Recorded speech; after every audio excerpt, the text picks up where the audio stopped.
ওমানের ঐতিহ্য ও পর্যটন মন্ত্রণালয় সম্প্রতি সাংস্কৃতিক সম্পদ পাচার রোধে একটি বিশেষ সচিত্র নির্দেশিকা বা গাইডবুক প্রকাশ করেছে।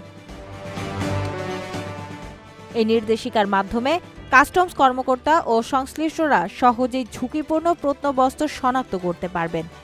এটি ওমানের জাতীয় ঐতিহ্য রক্ষায় প্রাতিষ্ঠানিক সক্ষমতা ও জনসচেতনতা বৃদ্ধির একটি অনন্য উদ্যোগ। অন্যদিকে ওমান যখন এমন প্রতিরোধমূলক ব্যবস্থা গ্রহণ করছে, বাংলাদেশ তখন প্রত্নতাত্ত্বিক সম্পদ রক্ষায় কাঠামোগত সংকটে ভুগছে। বাংলাদেশে ওমানের মতো কোনো আধুনিক ডেটাবেস বা নির্দেশিকা না থাকায় বিমানবন্দর ও স্থলবন্দরে পাচার শনাক্ত করা কঠিন হয়ে পড়ে।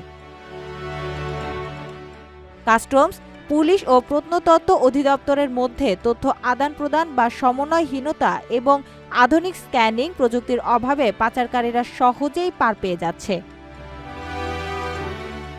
এছাড়া আইনের দুর্বল প্রয়োগ, বাজেট স্বল্পতা এবং জনবলের অভাবে দেশে হাজারো প্রত্নস্থান অরক্ষিত। সীমান্ত এলাকায় নজরদারির ঘাটতি এবং জনসচেতনতার অভাবে মূল্যবান প্রত্ন সামগ্রী আন্তর্জাতিক বাজারে পাচার হচ্ছে।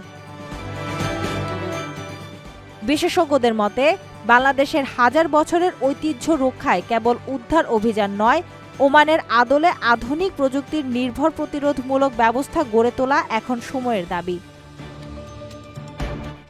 প্রবাসীদের জন্য নির্মাণ হচ্ছে দেশের প্রথম স্মার্ট সিটি, যেখানে থাকছে স্কুল, মসজিদ, হাসপাতাল, সুইমিং পুল, হেলিপ্যাড, জিম, পাঠাগার, সুপারমার্কেট, শিশু পার্ক সহ সকল নাগরিক সুবিধা। মালিকানা শেয়ার মাত্র ৫ লাখ টাকা। প্লাটিনাম ইনভেস্টরদের জন্য ঢাকা বিমানবন্দরে ভিআইপি প্রোটোকল সুবিধা। বিস্তারিত জানতে যোগাযোগ করুন স্ক্রিনে দেয়া হোয়াটসঅ্যাপ বা ইমো নম্বরে।